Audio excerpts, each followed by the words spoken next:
Монгол орн. Энэ бол хүннүү сүнүүгийн үеэс хүчрэхэг явсан түүхтэй эзэн Чингисийн суу билэг дор дэлхийг төхнүүлсэн их эзэнт гүрэн Авгай хөвөг дээдсийн үлгий. Нутаг дэвсгэрийн хэмжээгээр дэлхийн 17 дахь том улс 130 сая хүн амтай Японы арлыг дөрв дэхэн баруун Европыг бүхлээр нь багтаах өргөн уудам байгалийн асар их нөөц баялагтай уулус оймод хангай говь хээр тал хослон жигдэрсэн дөрвөн үлрэлийн өнгөтэй үдсгэлэнт энэ сайхан нутгийг Монгол хүн эзэг нэгэн амьдарч байна. Тусгаар тогтнолоо сэргийн бадраас 1921 оны ардын хувьсгалын дараахан жилүүд нь Монголын ард түмний хувьд үнэн хэрэгтэй эх орныхон тусгаар тогтнолыг хамгаалан авч үлдэхийн төлөөх үхэх сэххийн шуурган дундуур давшилсан тэмцэл байсныг түүхийн бодонгой хуудсууд гэрчилнэ. Туйлын хоцрог лол салгаж дэлхийд нэр хүндэтэй орчин цагийн шинэ Монгол улсыг зохицлон байгуулах их үйл хэрэгт ард түмний манлайлан өдрөдөж эх орнон олон улсын хамтын нийгмлэг нэгдсэн үндэсний байгууллагад албан ёсоор гишүүнээр илсүүлэн тусгаар тогтнолон дэлхийд хамгаалж улсын хэлэх хязгаар гадаад орчны аюулгүй байдлыг өнөмөнгөд чандлан дархалсанд эх өдрөдөх шимжаагийн цэдэн болын гадаад бодлого тэмцэл ялалтын түүхэн ач холбогдол оршно.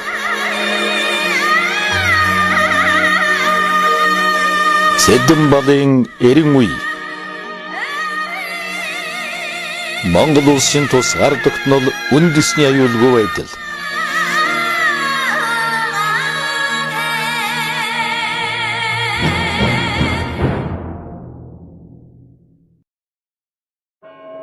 Нэгмийн 938 дугаар он Москва. Эрхүүгийн санхүү эдийн засгийн дээд сургуулийг онц дүнтэй төгсөж санхүү эдийн засгийн мэргэжил эзэмссэн Цэдэн бол Кримийн хойгоор аялаж хар далайд амраад Москвад ирсэн байлаа. Хуульчийн мэргэжилээр аспирантур суралцахаар зэхэж байтал яаралтай эргэж ирэх мэдээлээ. 1938 онд маршал чойрлсон түүнийг Монгол банкны дарга сангийн яамны дэд сайд Улмаар Сайдар Томисын дараахан 1944 оны 4-р сард Монгол ардын хувьсгал томын 10 дугаарыг хурлаас намын төв хорооны ерөнхий нарийн бичгийн дарга сонгогдож 23 настай Цэдэн бол жинхэнэ ёсоор эх орон ард түмнийхэн хүү болж төр улс тан зүтгэсэн их замналын үүд нэгдэжээ. 1939 он бүгд наримдах Монгол ард улсын дорнод хил дээр Японы кавантууны арим хүчээр төвлөрүүлж зэвсэгт мөргөлдөн үүсгэн гарцаагүй боллоо. Додоод нөөц уулзаг ашиглах замаар фронтыг хоол хүнс хувцас хэрэгэл акт мордор хангах ажлыг гардан зохион байгуулах засгийн газрын бүрэн эрхлөлөгчөөр Цэдэн болыг томиллоо. Халах голын дайм бол залуухан Цэдэн болын эх орныхон тусгаар тогтнолын үзэс над чин үнийн чин нотлого эх оронч зүрх сэтгэл эр зориг нөрөх хөдөлмөрч хичээнгүй чанарын шалгуур уулсан юм. Халах голын дайм дуусны дараа ерөнхий командлагч Георгий Жуков Цэдэн болд талархал илэрхийлж мах бэлтгэл хурдан шуурхай өндөр зохион байгуулалтаа хийгдэж цэргүүдийн хоол хүнс шимт хичээлтэй сайн болсон манай ялалтын нэгэн том хүчин зүйл боллоо. Та улс орныхон санхүүжилтийн их усрыг фронтод байлдаж байгаа цэргийн хэрэгцээнд чиглүүлэх ажлыг нарийн боловсруулж амжилттай гүйцэтгэсэн тул армийн хүнсний хангамжинд хүндрэл үүссэнгүй. Энэ мөчөөс эхлэн 20 дугаар зууны суут жанжин Монголын ирээдүйн төрийн тэргүүнээр өнөмөнхийн найзууд болсон түүхтэй. Маршал Жуков Цэдэн бол миний эртний найз. Халах голын байлдааны ажиллагааны үед тэр их ажил хийсэн. Надаас 20 насаар дүү 25 чөрөөгүй залуу хүн арын фронтын нүсэр ажлыг дийлдэг болов уу гэж зовнин энэ тухай би маршал чойрлсонд хэлтэл энэ бол Цэдэн болын хувьд том сорилт. Үүнээс их хүнд ачааг үүрэх цаг түүнд ирнэ гэсэн юм. Нүдэнд ялуулсан цогтой тэр залууг их хувь заяа өгтөж байсныг маршал мэдэж байжээ. Хэмээн дурсамж эргцүүлэл номынхон халах голын зарлаагүй дайм бүлэгт дурдан бичжээ. 1939 оны 8 дугаар сарын 31-нд Японы цэргийг бүрэн бүтнээр эргэж халах голын дайн дуусны маргааш өдөр 9 дугаар сарын 1-нд Европт дэлхийн 2 дугаар дайныг гал дүрлзэж 1941 оны 6 сарын 22-нд фашист Герман зөвлөлт холбоот улсад давталж авгайхи хорны дан ихэснэн Монгол улсын тусгаар тогтнолын цаашдын хувь заяанд эргэлт хийсэн юм. Манай өмнө дорнод хил дээр дайны аюул нүүрлэж олон улсын байдал туйлдан хүртэл хурцсан хүнд үеийн 1941 оны 9-р сарын 9-ний өдөр улсын баг хурлаас Цэдэн болыг бүх цэргийн жанжны орлогчоор томилон армийн комиссар цол олгож 10 сарын 6-ны өдрөөс бүх цэргийн улс төрийн газрын дараагаар давхар томилжээ. Монгол улс зөвлөлт холбоот улсын талд баттай зогсож бүх хүнийг фронтод бүх хүнийг ялалтын төлөө уряндор зөвлөлтийн ард түмэн туслах хөдөлгөөнийг Цэдэн бол өдөртөн зохион байгуулсан хүмүүсийн нэгэн бөгөөд фронтын галын шугамн дээр Монголын ард түмний бэлгийн 5 дахь цовааг 1943 дугаар оны өвөл улаан аримд хүлээлгэн өгчээ. 1944 дугаар оны 4 дугаар сарын 28-ны өдөр армийн өдөр бодлогод бүх хүчин дайшлан зүтгэсний үнэлэн Монгол ардын армийн дээд дарга нарын дотроос Цэдэн бол хавсрын хоёртой дэслэг шигэн ярал цол олгосон бол мөн оны 7 дугаар сарын 11-нд зөвлөлт холбоот улсын дээд зөвлөлийн тэргүүлэгчдийн зарилгаар зөвлөлтийн арим туслах хөдөлгөөнийг зохион байгуулах хоёр армийн дайчны хөрлийг бэхжүүлэхэд гарамгай гавья байгуулсны төлөө Шойблсон, Бомцэнд, Цэдэн бол нарыг зөвлөлт улсын төрийн дээд шагнал Ленин одонгоор шагнасан байна. Түүхийн ямар ч эгзэгтэй цаг үед Монгол улсын тусгаар тогтнолын асуудал дээр говьшгүй баттай зогссон хүн бол Сталин юм. Энэ нь Чингис хааныг дээдлэх, дэлхийн түүхэнд монголчуудын гүйцэтгсэн үргийг хүндэтгэн үздэг түүний дотоод сэтгүйтэй холбоотой байсныг олон баримтууд гэрчилдэг хэдий ч геополитикийн шалтгаан нэн түрүүн тавигдж байсан эргэлзээгүй. 1944 оны өвөл Кремль дуулзахдаа Сталин маршал Чавесанд хандан Монгол бол дархлагдсан нутаг. Хятадууд хизээч Монголыг эзлээгүй. Харин монголчууд хятадуудыг цогтөг байсан байхаа. Түүх давтагддаг жамтай. Гэхдээ цаг нь ирэхээр хэмээн Орос хятадыг загалсан Монголын асар удам газар нутгийн цэрэг улс төрийн ач холбогдлыг дал дутгаар товч тодорхой заажээ. Холбоотын улсуудын байгуулсан Ялтын гэрээний дагуу 1945 дугаар оны 8 дугаар сарын 8-нд зөвлөлт холбоот улс Японд дайн зарлаж дараагийн өдөр бүгд наримдах Монгол ард улс өөрийн холбоотны үүргийн дагуу Японы эсрэг дайнд орлоо. Генерал Пелиевийн удирдсан өвөр байгалийн фронт нь Монгол улсын нутгаас байлдааны үйл ажиллагаагаа эхлүүлж үүнд Монголын морьт механикжуулсан 5 дивиз, зөвлөлтийн 2 морин дивиз, моторт явган зэрэг танкийн болон нисэх онгоцны эскадрил оржээ. Цэдэн бол Монгол ардын хувьсгал цэргийн улс төрийн газрын дараагийн хувьд ардын хувьсгалтай армийн 2 дугаар командлагчаар томилогдож цэргийн сахилга багт сэтгэл зүйн бэлтгэлийг хангах ажлыг хариуцаж байлдааны үйл ажиллагаа дуусах өдөр хүртэл фронтод генерал Пелиевийн хамт ажилласан байна. Цэдэн бол Долнуур ЖХ-гийн чиглэл давших гол хүч Өвөр Монголын хот суурьнгуудыг Япончуудаас чөлөөлж Хятадын их цагаан хэрэм хурч 8 дугаар сарын 15-нд Бээжингийн зүг чиглэлээ. Монголын дивизүүд Бээжингээс 40 км зайтай Губэйгоу хотод очсон. Бид Бээжинг авахд ганц өдөр л үлдээд байтал зөвлөлт Монголын цэргийг Бээжинд оруулж болохгүйг Чанкаши утсаар Сталин дуламжилсан тул бид Бээжинг аваагүй юм. Дивизүүдийг цагаан хэрмээс шөнөөр гаргаж Ляодуны булан руу далай тийш татаж тэндээсэн ЖХ хот руу давшиж хотыг Япончуудаас чөлөөснөөр өвөр байгалийн фронтын эхний даалгаврыг биелүүлсэн юм. Зөвлөлт Монголын цэрэг сар хүрэхгүй хугацаанд их хянганы нуруунаас Солонгосын хойг хүртэл тулалдаж зүүн хойд Азийг Японы булаан эзлэгчдээс чөлөөснө нь дэлхийн 2 дугаар дайныг дуусгах өдрийг ойртуулсан түүхэн ач холбогдолтой юм а. 1945 дугаар оны 9 дугаар сарын 8-нд зөвлөлт холбоот улсын дээд зөвлөлийн тэргүүлэгчдийн зарилгаар Японы цэргийн хүчийг алс дорнод боцогсон чөлөөлөх дайнд Монгол ардын хувьсгал цэргийн байлдааныг удирдах Ялтанд хүргэсэн маршал Чавесанд Суворовын 1-р одон, дээд командлагч Цэдэн болыг Кутузовын 1-р одон, дэслэгч генерал Хавгсүрэнг Суворовын 2-р одонгоор шагнажээ. Японы төрөмгийлэгчдийг буцаагсан 1945 дугаар оны чөлөөлөх дайнд Монгол ардын арим зөвлөлтийн улаан аримтай хамтран ялалт байгуулж дэлхийн анги 51 тогтоох холбоотнуудын эгнээнд өөрийн хувь нэмрийг оруулсан түүхэн явдал нь бүгд наримдах Монгол ард улсын нэгдсэн үндэсний байгууллагад аль биесний гишүүнээр элсэх олон улсын эрх зүйн суурь үндсийг бий болгожээ.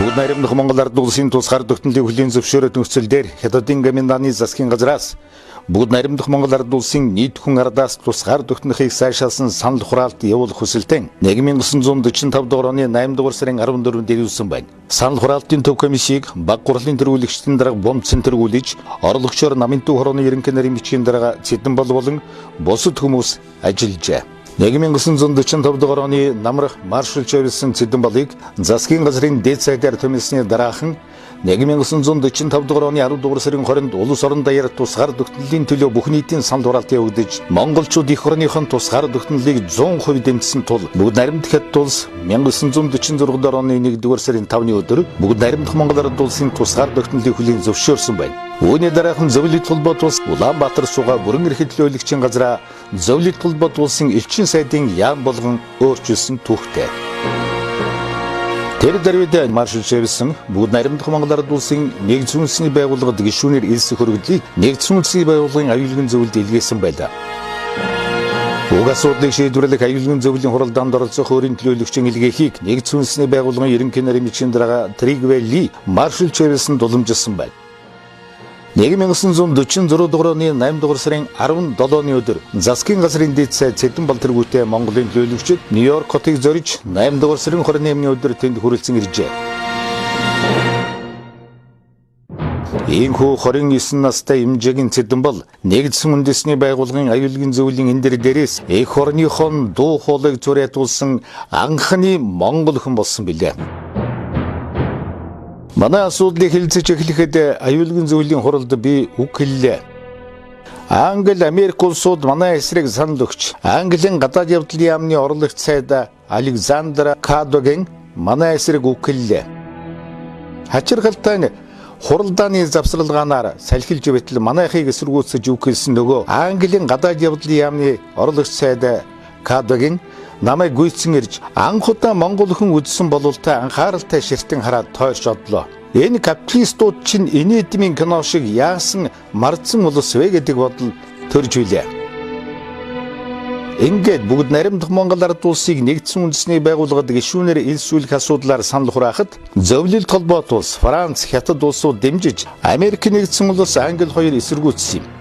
Францын төлөөлөгч нь гадаад явдлын яамны орлогч сайд Александр Парадигч намхан хүн байсан. Паради хэлсэн үгэндээ Франц улс нь Монголын эзэнт гүрний түүхэн цаг үед Монгол руу элч нараа илгээж Монгол хаад Францын хаанд ойрхол орнууд дах Сир, Египтийг эзлэн авах цэрэг дайны хэрэгт хүч хавсрах санал дэвшүүлсэн зэгтэл нэг усудаа илгээж байсныг дурдаад манай хоёр улсын хооронд эрт үеийн цагт дипломат харилцаа тогтсон түүхийг үндэслэн Францын зүгээс манай улсын нэгдсэн үндэсний байгууллагад дэлгэхийг дэмжсэн гэдгийг илэрхийлсэн. Өвөг дээдсийн агуу явсны нэгэн түүх нэгдсэн үндэсний байгууллагын аюулгын зөвлөлийн танхимд дуурсагдж байлаа.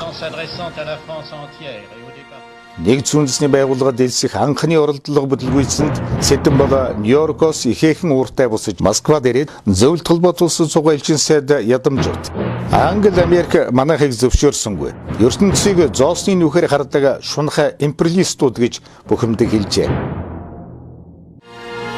Эх орноо нэгдсэн үндэсний байгууллагын гишүүн болгож дэлхийн хамтын нийгэмлэгт нэр нүртэй улс болох хэн төлөөх Цэдэнбалын 15 жилийн тэмцэл чухамхүү энэ мөчөөс эхэлжээ.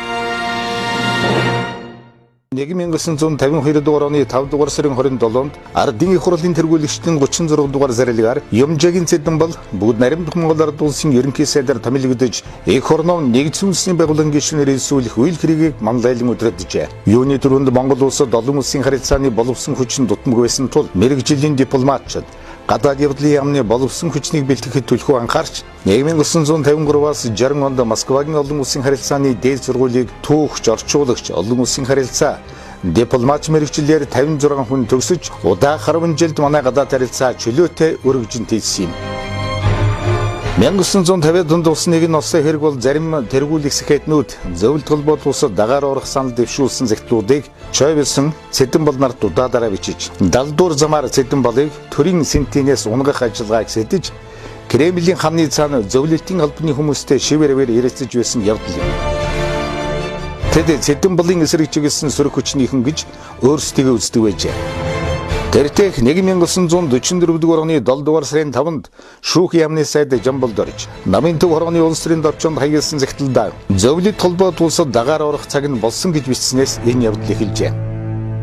6 жилийн дараагаар 1950 дугаар оны 7 дугаар сарын 3, 8 дугаар сарын 4-нд Ерөнхийдөө Чойвилсон намын өдрөдөгч Сэдэн нарт хаягдсан бүгд найрамдах Монгол ард улсыг зөвлөлт холбоот улсын бүрэлдэхүүнд оруулах тухай санал гэгч хоёр том баримтч гарч ирсний жинхэнэ зохиогчид нь тухайн цагийн Монголдон урдаан барьдаг сэхэтнүүд Авирмид, Батарч, Галбатрах, Төмөрөчөр, Дөвөрсөрөн, Цэнд нар байлаа.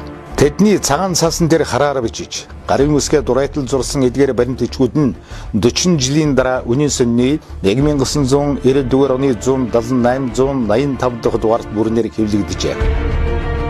Тэд эдгээр захидлыг нарийн боловсруулж хичээнгүйлийн бичгтэн зөвлөлтөд чин үнэнч гэдгээ тодруулж зөвлөлт холбоот улсад дагаар орохыг Сэдэн бол элт эсэргүүцвээс түүнийг зөвлөлтийн эсрэг үзэл баримтлагч мэтээр нотлох гэсэн хүний гараар могой бариулах далдын зорилго агуулж байжээ. Түүгээрчиг зогсохгүй 1953 дугаар оны 3 дугаар сард зөвлөлт холбоот улсын удирдлагч Иосиф Сталины оршуулгах ёслолд оролцохоор Сэдэн болыг явахын өмнөхөн тэд дахин намын төв хороонд хандан зөвлөлт холбоот улсад дагаар орох саналтай захид бичсэн байна. Сэдэн бол ямар ч хариу өгөлгүй захидлуудын төмөр авдар шидэж түүхийн гэрч баримт болгон 40 жил хавдаржээ. Сэдэн бол хожим хэлэхдээ зөвлөлт холбоот улстай нийлэх саналтай хэдэн хүн байсан. Тэднээс Маршал Чойвилсонд хожимоо надад хаяглаж бичсэн захидлууд нь миний сейфэнд бий. Чингисийн тулганд дассан тусгаар тогтнолын халуун гал унтрах ёсгүй. Их орос их хятад хоёрыг духаар нь мөргөлдүүлж болохгүй. Зөвлөлт холбоот улсад дагаар орохыг хүсэгчтэй зуралдахаас илүү улс орны эдийн засаг ард түмний эрүүл мэнд, соёл боловсролыг тууштай хөгжүүлэх, туйлын хоцрогдлоос орчин цагийн хөгжил дэвшил тэмүүлсэн амин чухал асуудлууд Сэдэн болын удирдсан Монгол улсын өмнө тулгарч байлаа.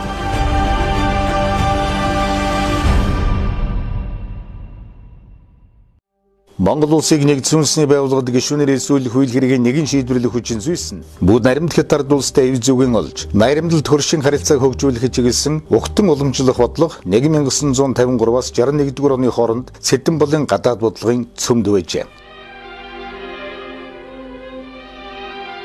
Москва, Улаанбаатар, Бээжин холбосон төмөр зам 1956 онд ашиглалтанд орж хятад зөвлөлт болон зүүн Европын социалист орнуудын бараатавар Монголд өргөнөөр дэлгэрч эхэлсний дээр Монгол хятадын худалдааны хэмжээ өс нэмэгдсээр 1959 дугаар онд манай гадаад худалдаанд хятадын эзлэх хувь хэмжээ 15% болжээ.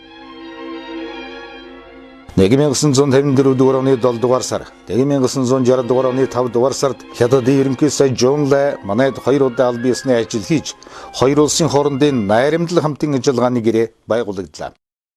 1956 дугаар оны 9 дугаар сарын 4-нд Сэдэн бол Улаанбаатарт ирсэн Америк нэгдсэн улсын Life сэтгүүлийн сурвалжлагч Лиза Ларсон, Нью-Йорк Таймс-ийн сэтгүүлч Джек Раймонд нарт ярилцлага өгтөн манай улсын гадаад харилцаа улам их хөргөжин тэлж өнөөдөр бүгд найрамдах Монгол ард улс дэлхийн 53 улстай албан ёсны дипломат харилцаа тогтоогоод байна. Бид 9 дугаар сарын 14-нд нэгдсэн үндэсний байгууллагын ерөнхий нарийн бичгийн дарга ноён Хамаршилдэд бүгд найрамдах Монгол ард улсыг нэгдсэн үндэсний байгууллагад элсүүлэх асуудлыг тавина гэжээ.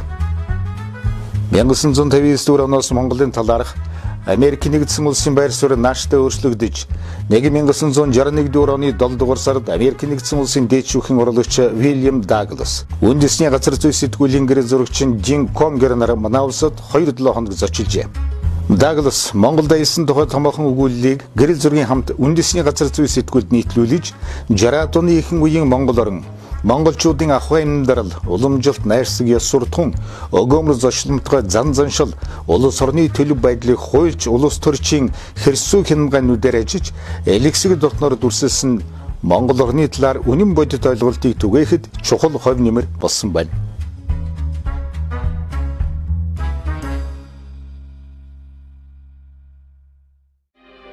Монгол Ардын хувьсгал намын 14 дугаар их хурал 1961 дугаар оны 7 дугаар сарын 3-наас 7-ны өдрүүдэд болж зөвлөлтийн төлөөлөгчдийг зөвлөлт холбоот улсын коммунист намын дүүрганы нарийн бичгийн дарга Михаил Суслов тэргүүлж гадаадын 30 гарын орны нам засгийн төрийн өдрөдөгчд оролцожээ. Хүндэтгэлийн концерт үзэхээр их тэнгэрээс хотын төвийг зориулсан сам дээр гинт 5 тонны ачааны машин ухсхийн гарч ирж Сэтэнбол Суслов нарын сууж явсан тэрэгтэй мөргөлдсөн аимшигт осол боллоо. Сэтэнболын баруун талын мөрөнд хүндвэртэж хөлн хуурсан байлаа. Түүний Кремлийн эмнэлэгт 6 сарын турш эрчим тэмчилгээнд байх хугацаанд 1961 дугаар оны 10 дугаар сард Монгол улс 8 дахь удаага нэгдсэн үндэсний байгууллагад гишүүнээр хэлсэхээр хандлаа.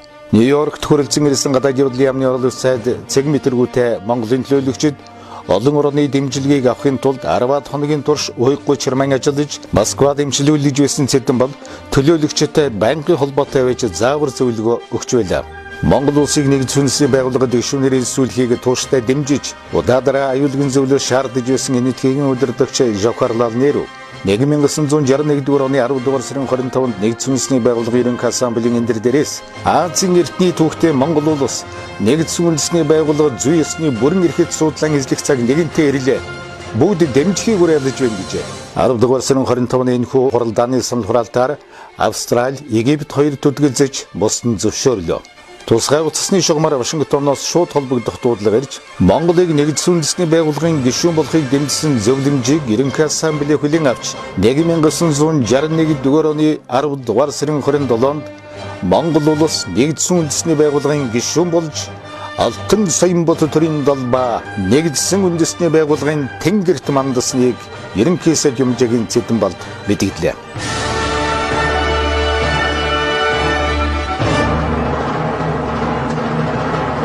Өнөөдөр өглөө бүгд наримдах Монгол ард улс нэгдсэн үндэсний байгууллагад дийлсэн тухай таатай мэдээ хүлээн авлаа.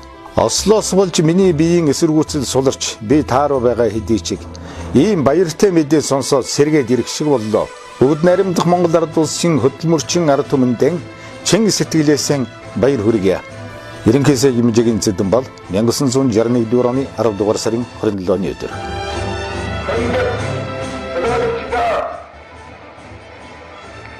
Бүгд наримдах Монгол ард улсын засгийн газар түүний ард түмний өмнөөс бүгд наримдах Монгол ард улсын нэгдсэн үндэсний байгууллагын гишүүн болохыг дэмжсэн улс орны төлөөлөгчид нэгнийдангуяа манай улсын үйл ёсны эрхийг өргөж тууштай дэмжиж ирсэн зөвлөлт холбоот ба бусад улсуудын төлөөлөгч талархлаан дэвшүүлэхэд би өнөөхөө баяртай байна.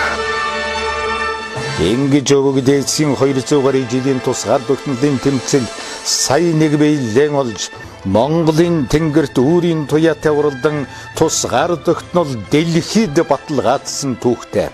Бүгд наримдах Монгол ард улс нэгдсэн үндэсний байгууллагад дийлсэн улсын тусгаар тогтнол бүрэн эрхэт байдлыг олон улсын хэмжээнд хүлээн зөвшөөрсний баталгаа болсны дээр манай улс дэлхийн тавцсанд 2 болон олон талт идэвхтэй улс төр дипломатын үйл ажиллагаа явуулах бүрэн эрхийг нээж өгсөн. Энэ бол их удирдагч Юмжагийн Сэтэнбол түүний үеийнхний гавьяат үйлс мөн билээ.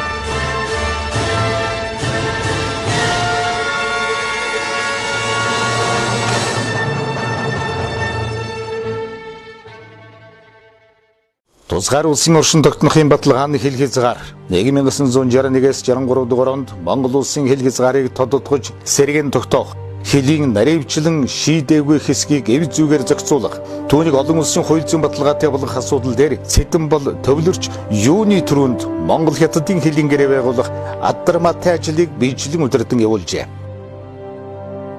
1962 оны 10-р сард Монгол хятадын хэлний хэлэлцээр эхэлсэн бөгөөд хоёр талын маргаантай 30 орчим хэсэг газрын нийтдээ 17,295 квадрат километр газар нутгийн асуудлыг шаргуу хэлэлцэж Монголд 12,302 квадрат километр, Хятадд 4,991 квадрат километр нутгийг тус зааглан тогтоож хэлийн албан ёсны гэрээнд 1962 дугаар оны 12 дугаар сарын 26-нд Цэдэнбол Жон Лайнаар гарын үсэг зурж Монгол улсын өмнө зүгийн 4677 км хэлийн шугам дээр 1113 тэмдэгт баган босгож наривчилсан зургалалтай Португал үйлдэн нэгдсэн үндэсний байгууллагаар баталгаажуулжээ. Зөвлөлт хятадын харилцаанд сэв сууж Монгол хятадын харилцаа яггүй хурцдах уур амьсгалыг нарийн мэдэрч Хятад Маогийн соёлын хувьсгал улаан хамгаалагчдын үеийн дэгдгээс өмнө амжиж улсын хилэн ягштал тодотгож авсан нь манай төр засгийн түргэн юм жагийн Цэдэнболын алсын хараатай ухаалаг бодлогын үр дүн байлаа хэмээн түүхийн шинжлэх ухааны доктор профессор Цэдэнбол судлалын академийн тэргүүн дэд ерөнхийлөгч Жамболсорон Монгол улсын тусгаар тогтнол үндэсний аюулгүй байдал ба Цэдэнбол эрдэм шинжилгээний баг хурал дээр тавьсан илтгэлдэн онцлон тэмдэглэжээ.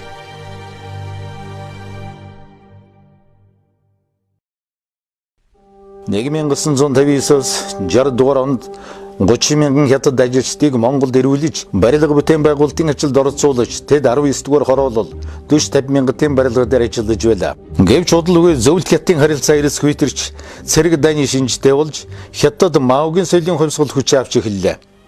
Монгол суурьсан хятадууд Маогийн тэмдгийг нуусаар тарааж вокзал дээр том зодон гарган өдөн хатгалгын шинжтэй үеийн дэгдэж үүнд хятад барилгачдын бүлэг давхар оролцсон ноцтой хэрэгүүд нэг бусудаа гарсан байна. 1963 дугаар оны 1-р сарын 25-наас 29-нд Цэдэнболын зарлан хуралдуулсан Монгол Ардын хувьсгалт мэдээ ургааны 2 дугаар бүгд турал Монголд онгудаан жилээр оргон суурьсан хятад хүмүүсийг болон барилга дээр ажиллаж байсан хятад ажилчдыг бөөнөр нь яаралтай буцаах шийдвэр гаргасныг дотоодыг хамгаалах хүчнийхэн асар богино хугацаанд гүйцэтгэсэн байна. Хариуд нь хятадын тал манай оюутнуудыг хөн гаргаж улмаар Маогийн соёлын хувьсгалын улаан хамгаалагч нар Бээжин дэх Монголын элчин сайдын яамны машиныг онголдуулж яамны байрыг хүрээлж цагаан хулгайгаар Монгол зөвлөлтийг дайрч доромжилсан үгс хашгирч байлаа.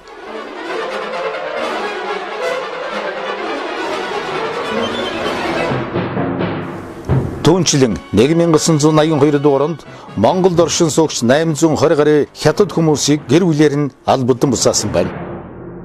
Зөвлөлтийн удирдагч Хрушевын дэмжлэгтэйгээр хятад улс 1959 дугаар оноос сумын зэвсэгтэй болох хөтөлбөрөөр хэрэгжүүлж эхэлсэн бөгөөд 1964 дугаар оны 10 дугаар сарын 16-нд манай хэлээс 210 км-ийн зайд орших Шинжааны өөртөн засаг хорны Баянгол аймгийн Лоб нуурын туршилтын талбар дээр анхны цөмийн бөмбөгөнд туршиж хятад Дэлхийн цөмийн зэвсэгт хүчнүүдийн нэгэн болсон олон улсын байдлыг ихээхэн хурцсатгсан байна. 1960 оны дундуур хятадын сонин хэвлэлд Монгол улсыг өдөн хадгалсан түүхийг гуйвуулсан хуулга идэвхтэй явагдаж эхэллээ. Төрийн тэргүүний хувьд Цэдэнбол цаг тухайд нь хятадын удирдагчдад няцаалт өгч эх орныхон тусгаар тогтнолыг тууштай хамгаалж байлаа.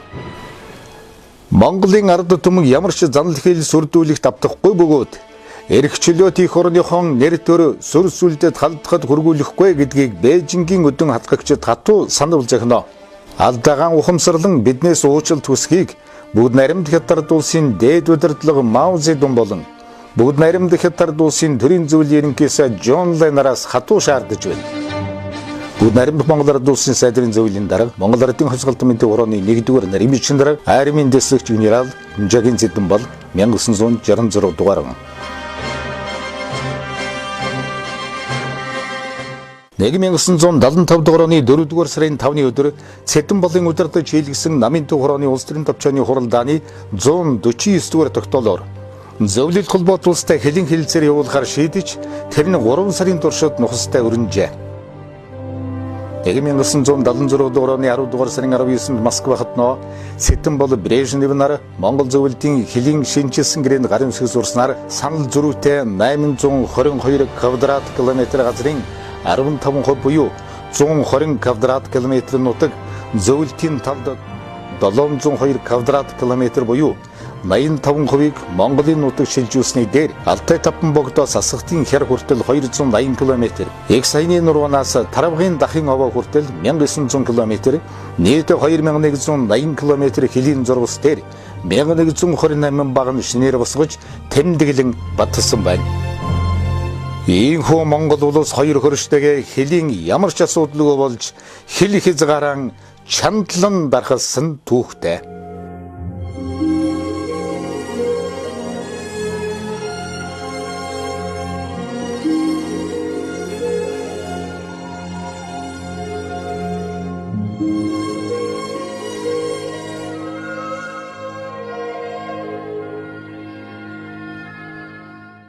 Нэгэн 1971 оны 8 дугаар сард Кремд улсын социалист орнуудын удирдагчдын уулзалтын үеэр Брежнев Цэтэнбалд зоог барихтан өглөө Тодор Живковтой уулзлаа. Тэр Болгарийг зөвлөлт холбоотуулсад 16 дахь бүгд найрамдах улс болгож элсүүлэх засгийн газрын шийдвэрээ надад мэдгэлээ. Гэд Монголын удирдагч ямар шохон хүлээж авах болоо гэсэн шиг Цэтэнбал руу харцаан чиглүүлжээ. Цэтэнбалны үдэн том болгоод тоглож байна уу гэсэн шиг гайхсан дүр үзүүлээд тэр талаар ямар ч хариу хэлэлгүй Монгол зөвлөлтийн эдийн засгийн хамтын ажиллагааг шин шатны гаргахтлаар өөрийн санд бодлон ярьж эхэлсний дотор Эрдэнэтийн Зэсмолбедений ордын тухай анх удаа Брежневт сонирдуулсан Болгарын сэдвээс хавьгүй их сонирхол татжээ. 1975 дугаар оны намар зөвлөлт холбоотуулсан коммунист нам сайдрын зөвлөлөөс социалист системийн орнуудыг зөвлөлт холбоотуулстай бүх талаар ойртон нэгтрэх бодлогыг санаачилж Москва цугларсан социалист орнуудын нам төрийн тэргүүнүүд дэмжиж гарын үсгээ зуржээ. Энэ тухай Цэтэнбалтай ойр дотно байсан зөвлөлтийн дорн дахин судлаач Надиров Цэтэнбал 1984 он номдоо өгүүлсэн. Цэтэнбалыг Москва орчмын амралтын газар совилуулж байхад нэг өдөр тэр баримт бичгийг зөвлөлтийн төлөөлөгч авчирч толиулсан юм. Цэтэнбал 2 удаа анхааралтай уншаад социалист орнууд эдийн засгийн хувьд ойртны ихтрах нь зөвөө. Тийм үйл явц мөн чанартай одоо өрнөж байгаа. Цааш гүнзгийрч таарна. Гэхдээ энэ нь улс орнуудын тусгаар тогтнолд хортой нөлөөлөхгүй байх ёстой гэд гарын үсгээ зурснаа. Баримт бичгийн дээд хэсэгт нь бүгд наримдах Монгол ард улсын тусгаар тогтнол газар нутгийн бүрэн бүтэн байдлыг сахин хамгаалсан нөхцөл дор гэж бичсэн байлаа. Энэ нь цаад утгаараа Болгарын удирдагч Тодор Живковын гаргасан зөвлөлт холбоот улсад нэгдэх сандлын талаар Цэтэнбалаас авах гэж оролдсон Брежневийн 4 жилийн өмнөх чимээгүй асуултын хариу байлаа. Коммунист систем нурууны улсын дараа 1991 дугаар онд Болгар улсыг зөвлөлтийн 16 дахь бүгд наримдах улс болгох шийдвэр гаргаж эх орноос урвсан хэмээн Тодор Живковыг Болгар улсын дээчүүх насан эцэг хүртэл нь эрх чөлөөг нь хасаж гэрийн хорионд байлгажээ. 1978 дугаар онд имжэгийн Цэтэнбал улс төрийн төвчний хурал дээр хэлсэн үгэндээ эдийн засгийн харилцан тусалцах зөвлөл бол улс орны эдийн засгийг хөгжүүлэх үйлсэд тусвалдаг хамтын нийгэмлэг болохоос биш аливаа улсын тусгаар тогтнолд халдаж дотоод асуудалд хөндлөнгөөс оролцдог байгууллага бишээ. Зөвлөлт холбоотуулсан ах トゥ угийн найрамдалд харилцааны илэрхийлэл болсон аливаа төсөл санаачлагыг бүгд наримдах Монгол ард улс шууд хүлээж авч болохгүй. Манай улсын баяр байдал тохирох хэсэг улмаар монголчуудын нөхцөл байдалд хэрхэн таарах хэсгийн нарийн судалж байж хэрэгжүүлэх хэрэгтэй. Ингэснээр үндэсний уламжлан хадгалах, цааш үргэлжлүүлэн өвлүүлэхэд тустай.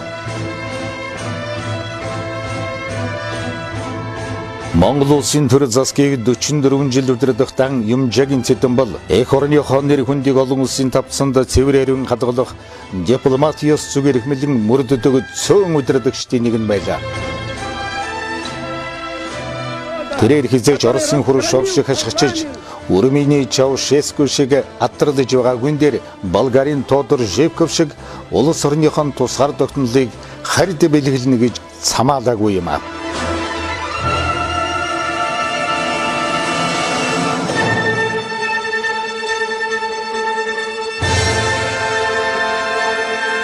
Леонид Ильич Брежнев 1974 дугаар оны 11 дугаар сард Монголд 2 дахь удаага айлчлан ирэхдээ хүлээн авалтан дээр Цэтэнбалын уужуу тайван зан заримдаа биднийг гайхшруулдаг. Чамаа суралцах зүйл их бий шүү гэж байсан бол 1967-оос 82 дугаар онд зөвлөлтийн аюулсан гал хорооны дараа 1982 дугаар онд Брежневийг залгамжуулсан Юрий Андропов Цэтэнбал гаднаа зөвлөлт холбоот улсад үн чимшиг харагддаг хэрнээ цаагаараа биднийг сайн үйлдвэрийн сайлын үнээл гэж үздэг байсан. Бүхий л асуудлыг ямагт өөртөө ашигтайгаар шийдвүүлэх гэж оролдоно. Тэр чи бүхэл империалист хэмээн ад үздэг Японтойгоо эвсчгээд говь хэмээх том үйлдвэр бариулсан. Биднийг тэр сайн саадаг байсан.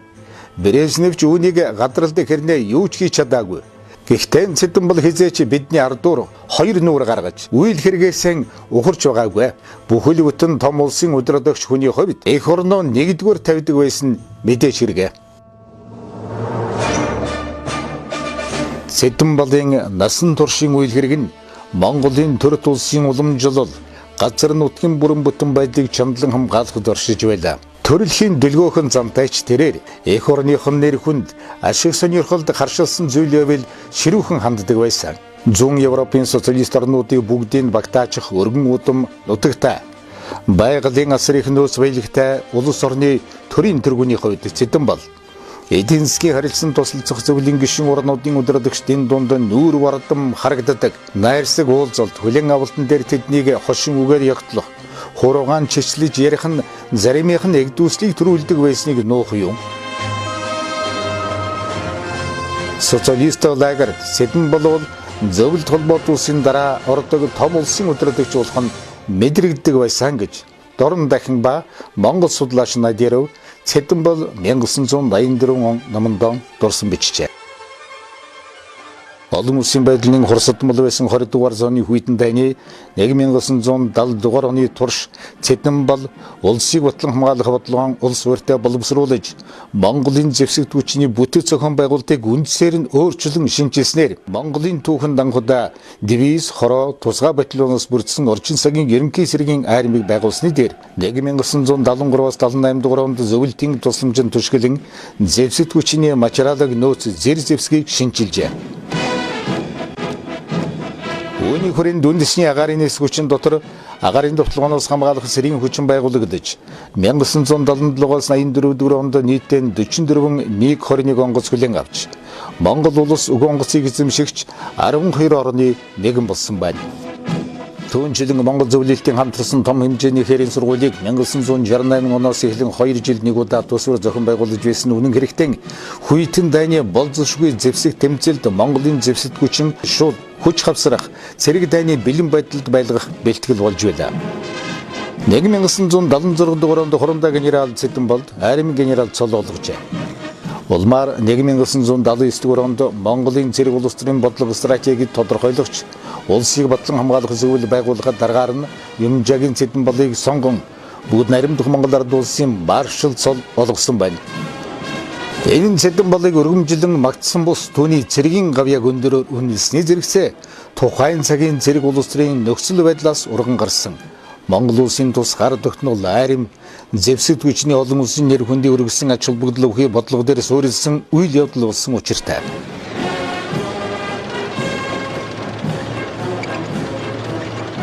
Дэлхийн цэргийн ёсонд маршал цол нь хизээч үл хураагдах хуультай даргалагдсан цол хэрэгм гэдгээрэн онцгой юм а.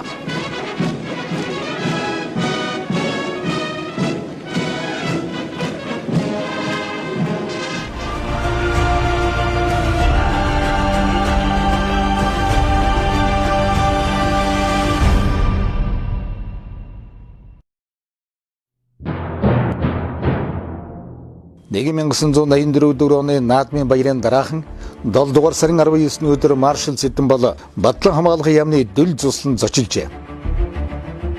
Энэ бол түүний эх орондоо татуулсан сүүлчийн гэрэл зургууд. Эмнэлгийн ээлжид шинжилгээ хийлгэх шаардлагатай гэсэн Кремлийн эмч Евгений Чазовын хүсэлтээр эхнэр хүү зориг эмч хамгаалтын 3 ажилтны хамт 7 хоногийн дараа буюу 7 дугаар сарын 26-ны өдөр Москва руу нисжээ. Энэ мөчөөс хойших бүх үйл явдал харин гашуун түүхийн хар хуудсууд болж хийсэн болжээ. Монголын түүхэнд төрийнхээ удирдагчийг аимшигтайгаар хөрөнгөлүүлсэн ийм үйл явдал болж өнгөрсөн. Гэрийн хорионд 4 жил тарчлан зовоосны эцэст зөвлөлт Монголын эрх баригчид Монголд 1 сарын хугацаатай очих зөвшөөрөл олгосон байна. Анастасия Цэдэн бол Филатова 1988 оны 8 сарын 30-ны өдөр Улаанбаатарт буухад номын хөх тэнгэр талын тунгалаг агаар угтаж авлаа. Гэртээ ирсэн дор Цэдэнболын синтез суусан жамбын Батмөнх бараалгаж 30 минут ярилцаад нууц хаалгаар гараад явлаа. Нутагтан ирсэн биш Цэдэнболын нүд нь илтээр сэргэж, нүүр нь гэрэлтэж, арайч залуучсан юм шиг санагдлаа. 9-р сарын 17-нд 72 насныхан ойн баярыг төрөл садан ах дүүсийнх нь хүрээнд тэмдэглэлээ. Улс орны удирдлагаас баярын бичиг сакстай цэцэг ирүүлжээ. Цэдэнболыг төрийн тэргүүн байхад хамт ажиллаж байсан хүмүүс бараг бүгд албан тушаал дээрэн хэвээрээ байсангүй. Гэтэл хэн ч ирсэнгүй, утсаарч ярьсангүй. Цэдэнбол төрсөн нутагтан очиж зарим аймагуудаар явах, ард олонтой уулзах, их орондон үргэлжлүүлэн амьдрах хүсэлтэй байгаагаа уламжилжээ. Гэвч Монголын эрх баригч зөвшөөрсөнгүй. Монголд хийсэн аялал нь богд уулын хормой туул голын эргээр салхилах төдийхнэр хязгаарлагджээ. Туйлын хоцрогдлоос салгаж орчин цагийн шинэ Монгол улсыг цогцлон байгуулах их үйл хэрэгт ард түмний манлайлан өдөрдөж эх орноо нэгдсэн үндэсний байгууллагад албан ёсны гишүүнээр илсүүлэн тусгаар тогтнолон дэлхийд тамгалсан улсынхан хэл хязгаар гадаад орчны аюулгүй байдлыг өн мөнхөд шаналлан дархалсан их үйл хэргийн эзэнд удаан хүлээсэн ард түмэнтэйгээ учран зулгах байтугай эх орны хон хөрсөн дээр гიშгэх газаргүй болжээ.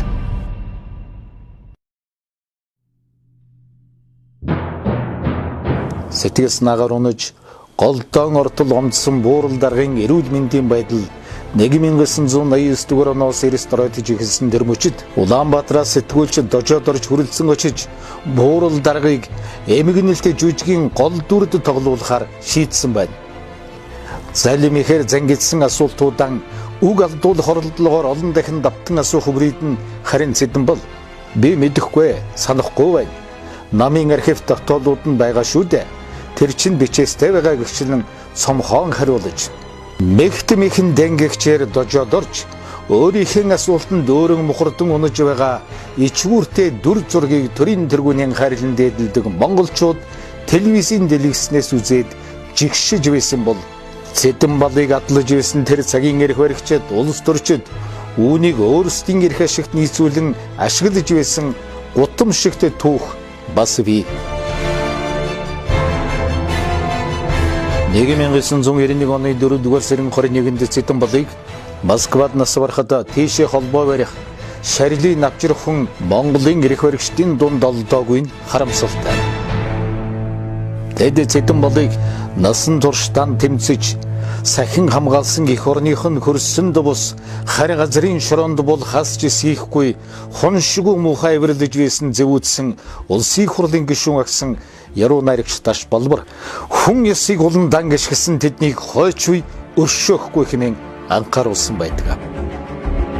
Цэдэнболыг намаас нь хөөж цол хэрэгмүүдийн хураасан тэдгээр хүмүүс нүд сохор чих дүлийн мэдэн нүрэн буруулсан тэр цөвөн цагт Батлан хамгаалахын яамны сайд дэслэгч генерал Жаданба төрн удирдах чан авахгүй бол айрмын маршлан авна гэж шарилын навчрах бүх ажлыг зохион байгуулж Москваг зоржээ. Хоёр их гүрний хооронд хоёрдсан санаагүй ганцхан их орон ард түмэн тусгаар тогтнолын төлөөх нэгэн зүрт бодлоор 44 жил тууштай тэмцэхтэн Юмжаагийн Цэдэнбол 1940 онд ганцхан улстай сайн хөршин харилцаатай байсан Монгол орноо 1961 онд нэгдсэн үндэсний байгууллагын албан ёсны гишүүн болгож 2200 жилийн түүхт Монголын нүүдэлчин соёл иргэншлийг дэлхийд хүлээн зөвшөөрүүлснээр 1984 онд дэлхийн 112 улстай дипломат харилцаатай хэл хязгаараа дархалсан хөгжил дэвшлийн шин өндөрлөг дээр баттай зогссон Монгол улсыг хойч үедэн өвлүүлэн үлдээсэн билээ. Цэдэнбол эх орныхон тусгаар тогтнол үндэсний аюулгүй байдлыг тодорхойлон хэлэхдээ Чингисийн тулганда сангал унтрах ёсгүй хэмээсэн 6 өгөнд багтааж өн мөнхийн гэрээслэл болгон үлдээжээ.